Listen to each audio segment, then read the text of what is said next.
discussãozinha aqui de alto nível, vamos tentar manter o negócio sem aquele negócio muito raso, saca? Que é só copiar as opiniões de outras pessoas. Se você, como muitos desenvolvedores, leu Clean Code e assim só aceitou tudo que Clean Code fala que essencialmente não é para você ter comentários. Praticamente, segundo Clean Code, não existe quase que nenhum bom motivo para ter nenhum comentário nunca. Essa posição, embora seja uma posição que eu respeite, eu acho razoável em alguns momentos, eu acho que ela acaba sendo um pouco extrema. O que eu quero te mostrar aqui hoje, tá? Na minha opinião, quando que os comentários são profundamente inúteis e, na verdade, contraprodutivos, quando que você deve remover comentários, e as situações raras e poucas que eu acho, pessoalmente, que comentários fazem sentido. Vou pedir para você deixar aqui nos comentários a sua opinião, né? Quando que você acha que faz sentido, quando você concorda comigo ou quando você discorda de mim. Porque eu acho que cada pessoa vai ter, assim, suas próprias opiniões a respeito desse tema. É um tema um pouco divisível. Na maioria das vezes,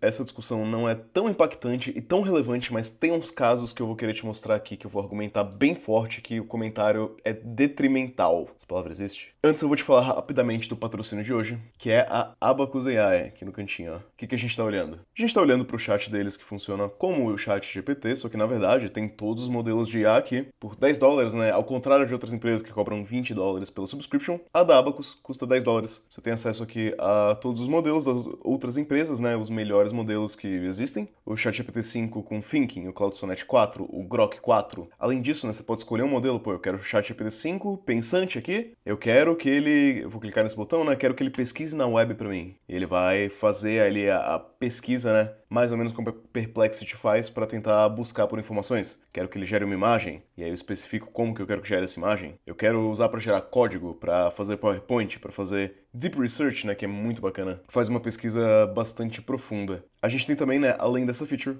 o Deep Agent aqui, que... Como é que eu posso explicar, né? É um agente que faz muita coisa, ele tem acesso a um ferramental muito bom. Nesse exemplo que eu tô dando aqui, ele fez uma codebase inteira, lógico. Só que é um aplicativo relativamente simples, certo? É um MVPzinho, mas o código existe aqui de verdade, tá? Você pode abrir, olhar todo o código existe, você pode copiar o código, você pode clicar aqui, fazer deploy. Disso daqui, ó, que é um clonezinho do Notion, né? Eu pedi para ele criar um clone do Notion, em 10 minutos eu tinha o código e essa aplicação rodando para eu testar aqui, eu posso fazer o deploy. Além disso, né, você tem a IDE aqui. Parece o VS Code porque é um fork do VS Code. Esse fork do VS Code tem um chat, um agente aqui do lado, que você pode conversar com a sua codebase ou pedir pro agente fazer alterações na sua codebase, né? Se você já usou o Cursor, é uma experiência parecida com o Cursor, tá? Ele pode pesquisar ali na sua codebase onde fazer as alterações e fazer de fato as alterações. Tudo isso, chat mais o Deep Agent mais uma ideia com agentes de IA por apenas $10 por mês. A gente tá falando um pouco de Clean Code, que Clean Code acerta muito aqui, tá? Em muitos momentos, Clean Code tá perfeitamente correto em pontuar que a gente deveria remover e deletar esses comentários. Um dos exemplos que eu lembro de Clean Code, que eu acho muito interessante, é que às vezes a gente tem, né,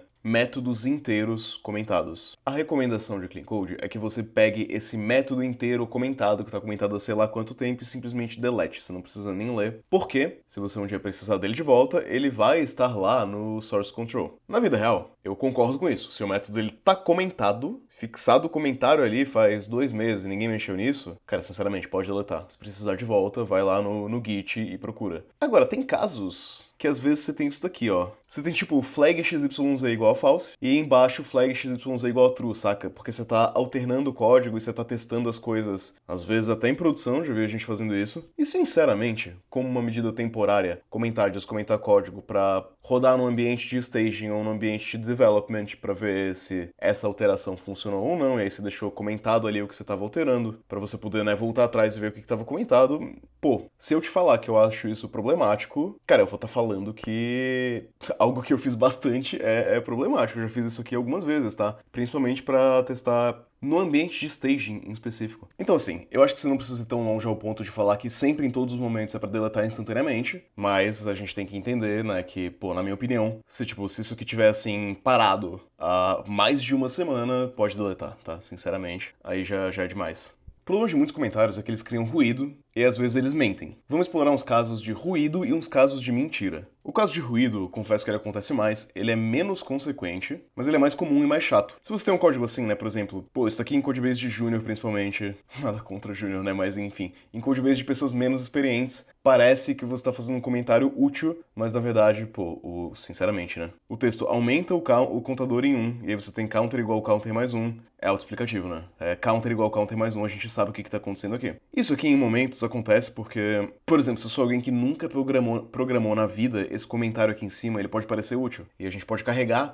consigo, né, o hábito de sempre escrever o que está acontecendo, até pra gente se lembrar quando a gente não tem muita experiência, né? Mas isso não é útil. E se por acaso um comentário assim, de algo óbvio, for útil, se você acha que é útil, é porque provavelmente o seu código tá mal escrito, saca? Nunca é pra existir o comentário que é aumenta o contador em 1.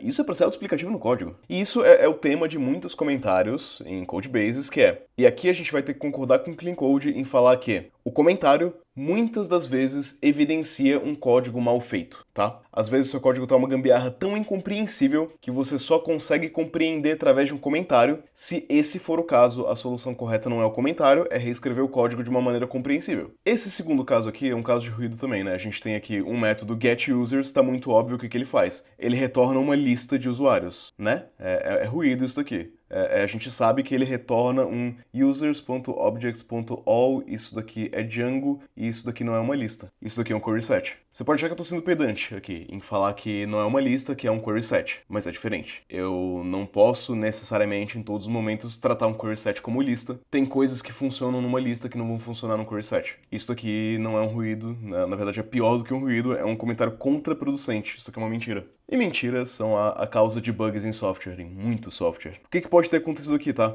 Possivelmente, isso aqui em algum momento retornava de fato uma lista. Só que, em algum momento, o comentário, houve o que a gente chama de drift, né? O comentário ficou parado e a gente alterou como o método funciona. Isso acontece muito. Você tem um comentário falando, esse método faz XYZ. Aí no futuro, o XYZ causou um bug, alguém alterou o método, e aí o método não faz mais XYZ, o método faz XPTO. Então você vai ter um comentário, né? Esse método faz XYZ, e embaixo def, o método faz XPTO. Acontece muito isso, é um motivo para você se livrar de vários comentários. Porque se ele estiver dizendo um fato sobre o código, quando os fatos do código mudar, talvez você não se lembre de mudar o comentário, porque comentário não compila, não vai dar erro de compilação, não vai acusar nos testes unitários. Você não vai perceber necessariamente que o comentário diz uma coisa e o método faz outra. Solução para isso aqui, tá? Solução, bem óbvio aqui.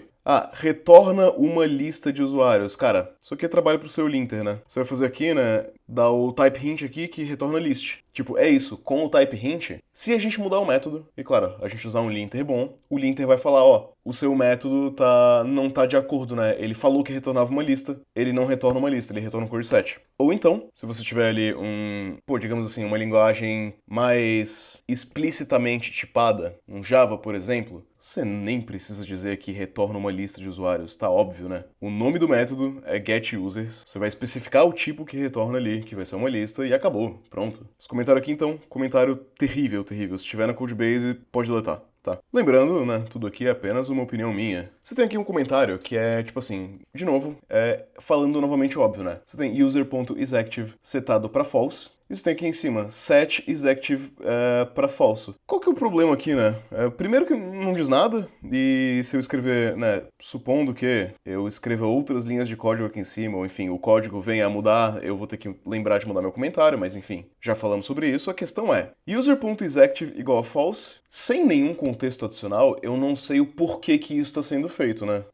É óbvio, eu entendi o que está sendo feito. Tipo, é óbvio para todo mundo que já programou uma vez na vida o que está acontecendo aqui. Até para quem não programou, isso aqui tá óbvio. A questão é, por que isso está sendo feito, né? E aqui a gente pode começar a entrar em comentários úteis. Se existisse um comentário aqui em cima dizendo setamos o usuário para inativo porque ele não postou faz 3 meses. Só um exemplo, tá? Você provavelmente deveria ter algum método que o nome do método vai dizer algo nesse sentido, tá? Mas supondo que não tenha esse código que tá perdido num mar de gambiarras de código legado e ninguém entende muito bem as regras do negócio, a gente tem que lidar com o código como ele existe. Não como a gente quer que ele exista, né? O código existiu. Existe esse código aqui. Em algum momento de uma gambiarra de 50 mil linhas tem user.isActive igual a false. A gente pode colocar um comentário assim para dizer por quê, né? Por que que o usuário virou inativo? Por que que ele não tá mais active? A gente pode evidenciar uma regra de negócio nos comentários quando não existe uma maneira expressiva de se fazer isso no próprio código. Claro, de repente eu poderia abstrair isso para um método chamado user hasn't posted for 3 months, make it inactive, algo completamente gigantesco. Mas sabe, às vezes você tá mexendo com um código legadão, você entendeu que isso daqui é uma regra de negócio, você pensou, pô, eu demorei 5 horas para entender o porquê que isso daqui tá aqui, eu vou colocar. O user tá sendo setado para inativo porque ele não postou faz 3 meses. Pessoalmente, tá? Eu acho que isso daqui é um comentário bom e válido. Os puristas de Clean Code vão discordar de mim, a gente vai ter que manter essa discordância. Você, ouvinte que tá vendo eu falar nesse vídeo, crie seu próprio julgamento. Você acha que concorda comigo? Acha que faz sentido? Pra mim faz, mas pode ser que não faça, pode ser que tenha uma solução melhor, tá? Não sou dono da verdade aqui. E aqui, né, vamos pra um exemplo que é o auge do ruído. Cria uma lista vazia, você cria lista vazia, adiciona novos dados pra lista. Você adiciona os novos dados pra lista. Sinceramente, se o seu, né, se tiver for a receita do bolo e você fazendo o bolo embaixo, pô, pode deletar tudo, tá? Deleta todos esses comentários, é totalmente inútil. Agora, esse caso aqui, tenho duas coisas pra comentar, algumas coisas pra comentar, na verdade, a respeito desse código. Primeira coisa que eu vou comentar, temos aqui um counter que é uma variável global. Na minha opinião, é um anti-pattern, é um padrão não é muito legal a ser seguido, principalmente nesse exemplo aqui. Isso aqui é um padrão ruim. Código ruim, mas vamos supor que o código tá muito legado, muito gambiarra. Pô, a gente não pode mexer nessa variável global porque ela é usada globalmente, se eu mexer eu quebrei tudo. Ok, beleza. Aqui a gente tem duas coisas, né? Primeiro a gente tem um print processing event, que isso aqui é um placeholder, tá? É só pra fingir que tem algo sendo feito, mas enfim. Eu escrevi isso aqui pra fingir que a gente tá processando o evento, né? Então a gente recebe eventos, a gente tem um counter global de eventos. Pra cada evento a gente vai processar ele aqui nessa linha, né? E a gente vai aumentar o counter. Aqui embaixo o counter vira 0 de novo. Counter igual a 0. E em cima disso, eu tenho um comentário. Resetar o counter previne contagem dupla dos eventos no próximo batch. Por quê, né? Como o nosso counter ele é global, quando eu chamar esse método de novo, se eu não zerei o meu counter, ele vai começar com um counter que já estava em algum número, porque ele foi incrementando aqui. Então aqui embaixo eu preciso desse counter igual a 0. Acontece que, se você passar supondo que esse código fosse muito maior do que tá? Aqui tá fácil de entender, tá tudo em linhas próximas. A gente tem que imaginar contextos reais, em que de repente isso daqui tá distribuído ao longo de 1000 linhas. Comigo te mostrando isso daqui na sua frente, você pode falar, não, o approach clean code aqui seria, pô, esse counter igual a 0 é uma porcaria, a gente tem que deletar, esse global counter aqui é uma porcaria, a gente tem que deletar, tem que fazer aqui, ó, counter aqui dentro do método, counter igual a 0, e aí a gente corrigiu o problema. Agora a gente não precisa mais zerar o counter lá embaixo, né? Pode deletar isso daqui, não precisa mais zerar o counter aqui embaixo, não precisa mais do counter igual a 0, não precisa mais de comentário, o problema é resolvido porque a gente corrigiu o código. Tá, eu entendo esse argumento. O problema é que esse é um argumento em que o nosso código inicial ele já era razoavelmente conciso e limpinho, e ele cabe numa página de livro, ele cabe na página do livro Clean Code. Se você pegar um código Process Events que tem 500 linhas, um counter global que é utilizado na aplicação inteira, e você tentou deletar isso uma vez, não entendeu o porquê que quebrou tudo, eu concordo que a gente deveria corrigir esse código. Mas a gente não necessariamente tem tempo. Como a gente não necessariamente tem tempo, cara, pra mim tá perfeitamente ok esse comentário, tá? Comentário explicando, ó, aqui a gente tá zerando o counter pra evitar contagem dupla. Pode ser que não seja, pô, por que eu tô zerando o counter aqui embaixo? Acabou o método, não precisa zerar mais nada, né? Só que a variável é global, é confuso, é um código mal feito. Essa explicação aqui embaixo, ela é razoável. Porque quando um dev bate o olho nisso daqui, né, e pensa, pô, zerar o counter no final do método, por que você tá zerando? Não vai precisar zerar, quando você chamar o método de novo, ele já vai estar zero. Acontece que não vai estar zero, porque eu tenho um global aqui, né, o counter é global. Então, cara, nesse exemplo aqui, tá? Eu acho que é perfeitamente razoável ter esse comentário. Novamente, eu entendo o argumento de Clean Code, que é, vamos melhorar o código ao invés de ter o comentário. O problema é que, né, às vezes melhorar esse código demora 1 mês e escrever esse comentário tá aqui, tá feito em 2 minutos. Isso aqui é legalzinho, tá? Você que entende do negócio da sua empresa, provavelmente não precisa desse comentário. Mas imagina que algum júnior entrou agora no time e acabou de fazer onboarding. Tem um comentário aqui explicando o porquê. É legal a gente pensar no seguinte, né?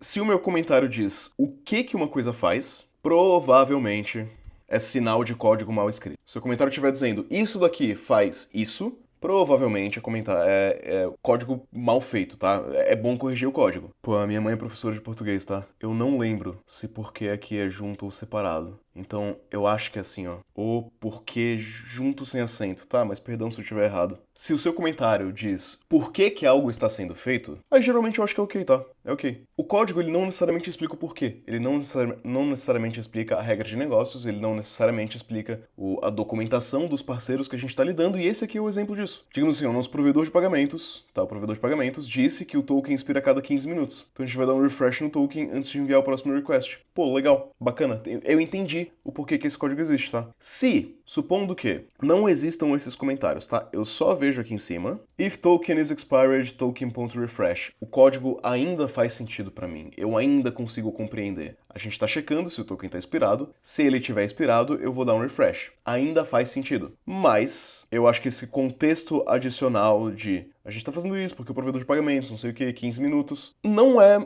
mal, não é ruim. Eu acho que pode ser legal, tá? Mas aqui tem um pouco de nuance também, né? Pode ser que o código venha a mudar no futuro, porque a gente, por exemplo, trocou de provedor de pagamentos e o comentário ficou datado. O comentário tá mentindo. Pode ser que no futuro isso venha acontecer. Então é um trade-off que a gente tem que se pensar, tá? Na minha opinião, não existe tanto resposta certa assim. Mas o que eu vou te falar, cara? Se tiver um comentário assim, pra mim, aqui ó, LGTM, looks good to me, aprovado e vida que segue. Tá tudo certo, não vejo problema não. Já ouviu falar aqui de link de hash map, né? No caso, link de hash map? Talvez não tem problema nenhum. Nesse exemplo aqui, tá? Um exemplo fictício aqui. Tô explicando uma estrutura de dados meio rebuscada que ninguém nem sabe se existe, tá? Mas, aqui ó, link de hash list preserva ordem na inserção. Isso ajuda que a serialização do nosso JSON seja determinística. Novamente, tá? Vamos apagar aqui, ó. Apaguei os comentários. Você entende o que esse código faz? Eu espero que sim. Para mim ele tá bem compreensível, né? Você tá inicializando ali uma estrutura de dados chamada data. Legal, é isso. A pergunta é, você sabe por que essa estrutura de dados chamada data existe? Eu, olhando aqui assim, não sei. Não sei também por que uma linked hashlist foi criada. E mesmo que eu tivesse todo o contexto, né, que eu tô criando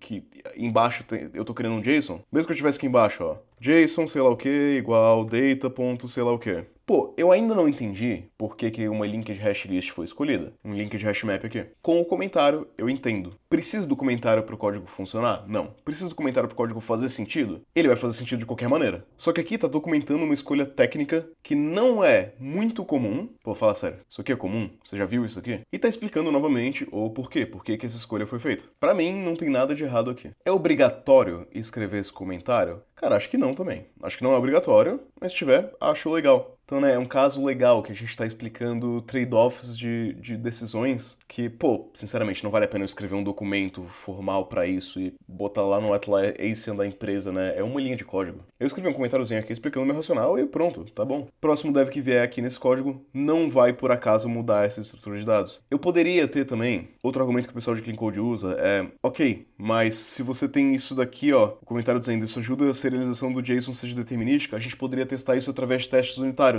E aí o teste unitário ia fazer o papel do comentário que ia garantir isso daqui. E eu concordo, tá? É uma opção também, é uma opção boa e legal, e faz sentido. Faz total sentido, a gente não tá discordando aqui. Eu acho até que o teste unitário é uma opção melhor até. Mas sei lá, talvez você não tenha 100% de test coverage, talvez isso daqui seja um código legado, como eu falei, e é muito difícil fazer teste. Ou talvez você simplesmente tenha o teste e tenha também o comentário. Eu não vejo problema, sinceramente, tá? Mas nota, o pessoal purista de Clean Code também tem um ponto muito válido, que é esse comentário aqui.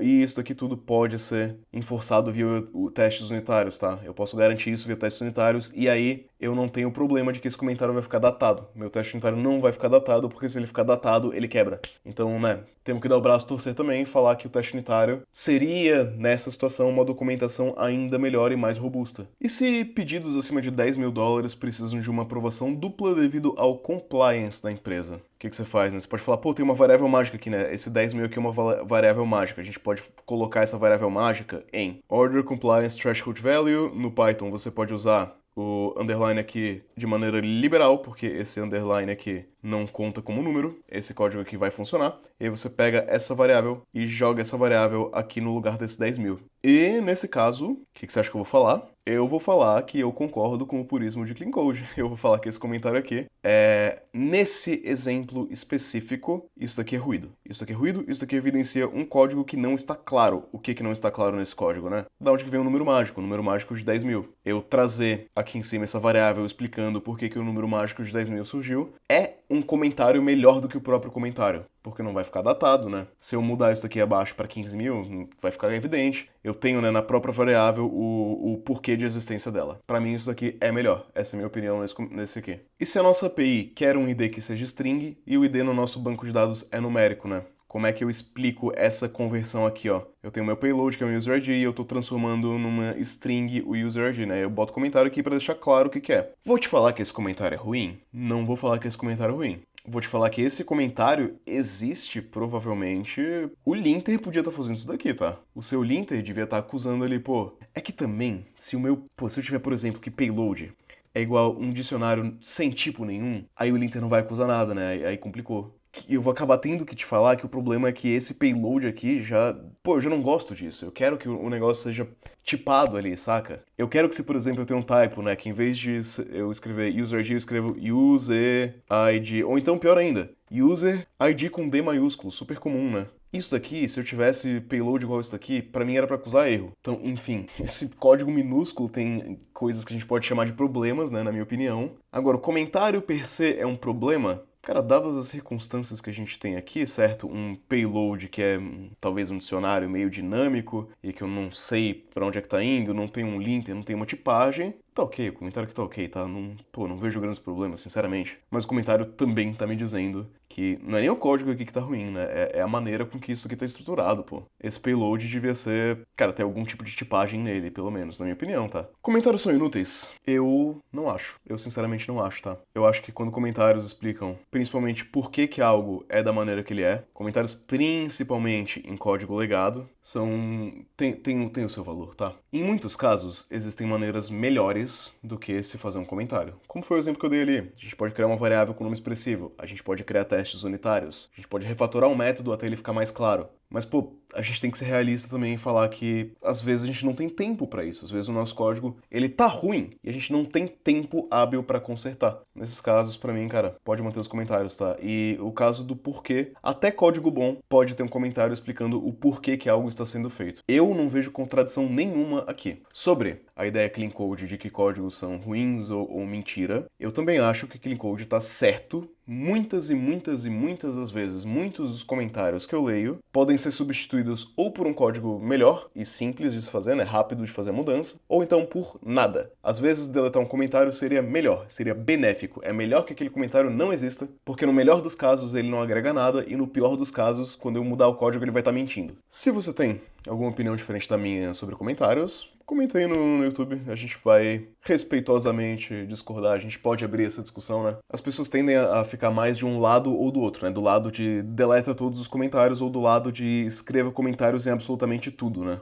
Eu tenho uma tendência a estar mais do lado de deleta todos os comentários. A maioria dos comentários que eu vejo, eu não acho que tem muito valor, mas eu não tô 100% desse lado também. Se eu ver comentários que nem aqueles que eu mostrei aqui e defendi, pô, sinceramente, né? Tem casos que eu vejo na minha experiência profissional que tem comentário que vale a pena ter, tem comentário que vale a pena manter.